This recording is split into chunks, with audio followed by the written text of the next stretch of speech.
Hello everybody, how are you all doing today? So you know that thing that happens when you finish a really good book, and I don't just mean any good book, I mean the kind of book that just sucked you into its world and made you forget completely about boring reality, and by the time you finish it, you just feel empty, like you've been gutted, like there's nothing left. You just sit on your bed, stare at your wall with a blank expression, and you just simply do not know what to do with yourself because you just were in this amazing world. Now it's gone and it's over and you can never go back. That, my friends, is called a reading slump. So tragic. Personally, when I finish a book that's like this, the only thing that I feel like I can do is run to the nearest book I can find that is exactly like the one I just finished and read that to somehow satisfy the emptiness that has taken over my soul. I have selected a list of really popular books, so it's likely that many of you have read them and are still really missing those worlds. So what I have done is I have compiled a list of books that I think could maybe help satisfy that craving a little bit to read a book similar to one of these popular books. Firstly, I would like to start off with the oh so popular City of Bones by Cassandra Clare. Thankfully, Cassandra Clare is still coming out with more books, so I don't really feel that depressed yet. I'm not looking forward to the day that she stops. Let's just not think about that yet. Nothing will ever be City of Bones, but I do have a book that is very similar to the world of the Mortal Instruments. That is The Girl at Midnight by Melissa Gray. It even has a blurb on the back that says, "Catnip for fans of Cassandra Clare." So this book is known to be very similar to this book. Both of these books take place in New York City, so they have a very similar setting, and they also have a very similar theme of these otherworldly beings that are hidden from mortals. It really comes down to the fact that when you're reading these two,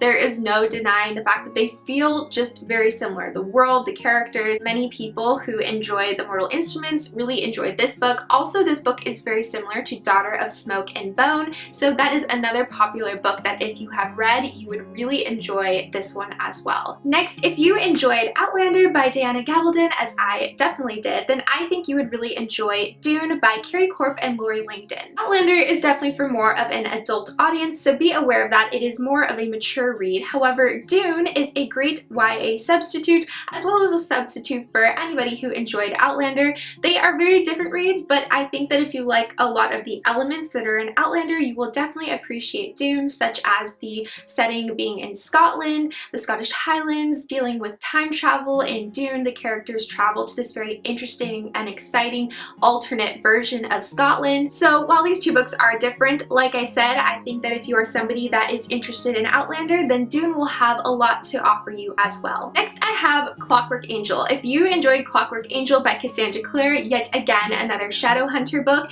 then I think you will definitely love The Dark Days Club by Allison Goodman. So this was an unexpected find for me. I didn't know that this book was going to be similar to this book, and that's why it was a pleasant surprise, because I didn't even realize how much I missed this world and this book until I read this book. So the biggest and most obvious similarity between these two books is that both of them are historical fantasies that deal with the theme of demon hunting. This is the only other book that I have read that has both historical fiction as well as demon hunting, and let me tell you, it was very reminiscent of this book.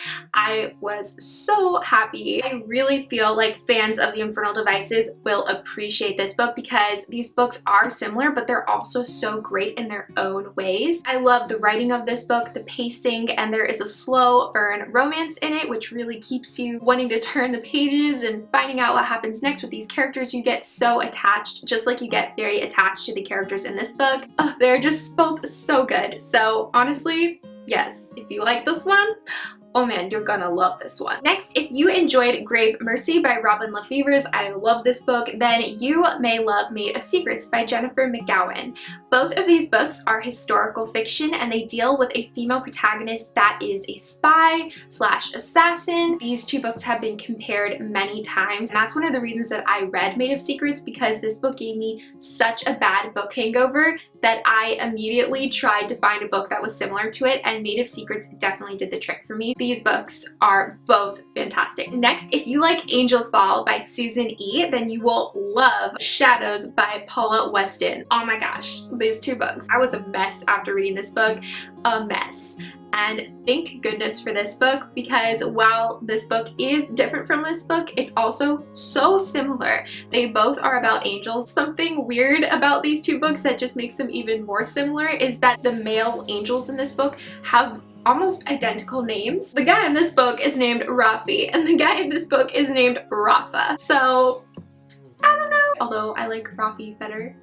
But Rafa's great too. I don't want to pick favorites. I am like 99.9999% positive that you will love this one. Next, if you loved The Wrath in the Dawn by Renee Ahdieh, I think that you will like The Star-Touched Queen by Roshani Chokshi. This is a retelling of 1001 Nights, and this book definitely takes on more of its own plot, but they both take place in such rich worlds. When I say that, I mean both of these authors did such a fantastic job at creating these really breathtakingly vivid worlds, as well as the fact that both of them have very beautiful writing. Both of the female characters in these books find themselves in these marriages that they don't want to be in, but these men are not exactly what they seem to be. If you like books that kind of sweep you away into a new culture and a really rich and diverse world, and you enjoy really, really beautiful writing, then definitely I think you would enjoy both of these books. Next, if you enjoyed Uprooted by Naomi Novik, I think that you will love Wintersongs by S.J. Jones. This is a newer release, so not that many people have read it yet, although it is quickly becoming popular. They both are very dark in a similar way, and they both have this very classic fairy tale, kind of gothic fairy tale feeling to them. This is a new adult fantasy, and I would definitely say that this is a new adult fantasy too. I think it's marked as YA,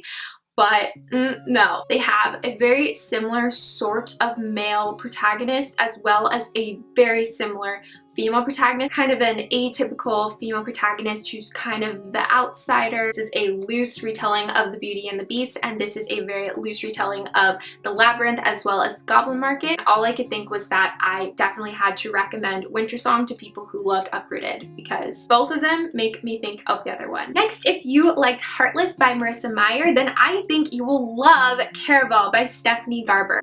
First of all, let's say that I just finished Caraval and I am a mess. So that was part of what inspired me to make this video. So I am comparing these two books because while this is not a retelling of Alice in Wonderland and Heartless is based off of Alice in Wonderland, this book, and I don't know if this was, you know, if the author did this on purpose, if it was meant to be this way, but this book reminds me so much of Alice in Wonderland. Just kind of that uneasy yet really magical and colorful essence of Wonderland, where people are mysterious and not everything is as it seems, and things are backwards and nothing makes sense, and that sort of theme. Oh my gosh, it's just like Wonderland. I also thought that the main characters in these books are really similar. Like if they met, they would be best friends. Catherine and Scarlett are really, really alike. The writing style in these books I thought are very similar as well, because they're very, very colorful and magical. I don't know why, but while I was reading this book, I just couldn't stop thinking of how much it reminded me of Heartless. I just feel very, very confident that if you enjoyed this book, or even if you enjoyed this book,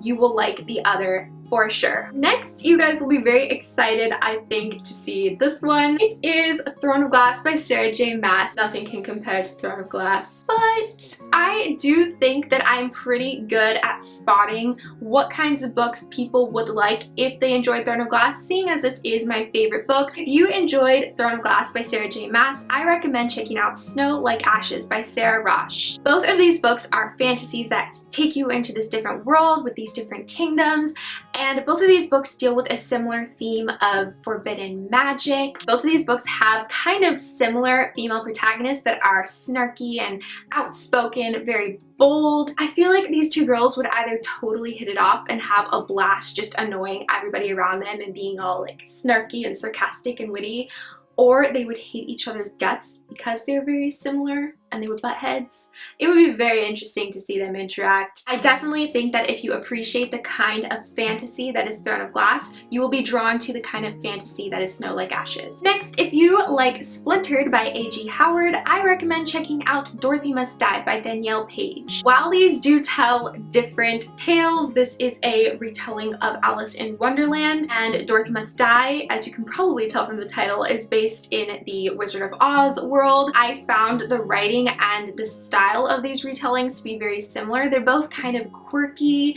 and a little bit out there, but have this very whimsical feeling to it that I think you would like, and also some more darker themes that take on these original tales. I think that anybody that really appreciates a good retelling would appreciate both of these books. They're very different and kind of stand out from a lot of the retellings that I've read, so they really stuck in my head. And when I think of this book and Dorothy Must Die, for some reason I always kind of think of both of them, and I've always kind of put them into my head together in a similar category of retellings. The authors kind of took these retellings on in a very different way that is not like most of the more high fantasy retellings that we see a lot in like Beauty and the Beast and those kinds of retellings. I love getting lost in the world of these books, and I really appreciate reading books that are based off of some of my very best childhood favorites. So if you feel the same way, check out both of these. And those are all the recommendations that I have for you guys today. Hopefully you guys appreciated this video. I was really excited to make it because this is something that I go through so much as a reader. Unfortunately, it really is the best books that put you in the worst reading slumps. It's one of the downsides of being a reader. Sometimes when you read a great book, it just really feels like nothing can replace it. Sometimes you just finish a really good book and all you want to do is curl up in a ball and cry and never read another book again. Yeah, books will do that to you, and we both love it and we hate it, you know? But hopefully some of the recommendations that I gave you guys could help satisfy some of those cravings that maybe you still haven't gotten over. And I'm gonna wrap things up for today. So if you guys enjoyed today's video, please give it a big thumbs up. I hope that you'll go and have yourselves a fabulous day, and I will see you guys next time. Bye!